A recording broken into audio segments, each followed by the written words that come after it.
parandage meelt, sest taevariik on lähedal.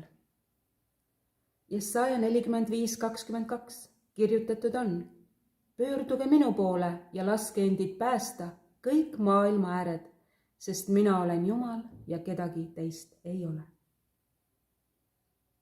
Kirjutatud on, sest kõik on pattu teinud ja Jumala aust ilma. Patu palk on surm, aga Jumala armuand on igavene elu Jeesuses Kristuses. Kes oma patud tunnistab, kahetseb ja need hülgab, see saab armu. Halleluuja! Jeesus on uks igavesse ellu, taevakoju, Isa juurde. Johannese 10:7-11. Siis ütles Jeesus taas: tõesti, tõesti, ma ütlen teile, mina olen uks lammaste jaoks. Kõik, kes on tulnud enne mind, on vargad ja röövlid. Ja lambad ei ole neid kuulanud. Mina olen uks.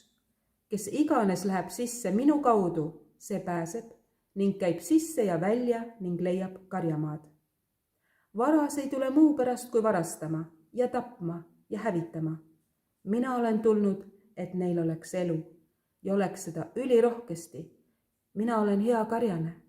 Hea karjane annab oma elu lammaste eest.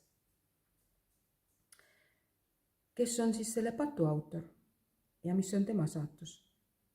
Eksitaja ja patu autor saadetakse tulejärve. Johannese ilmutuse 12:7-10. Ja taevas tõusis sõda. Miikael ja tema inglid hakkasid sõdima lohega ning lohe sõdis ning tema inglid. Lohe ei saanud võimust ja enam ei leidunud neile aset taevas.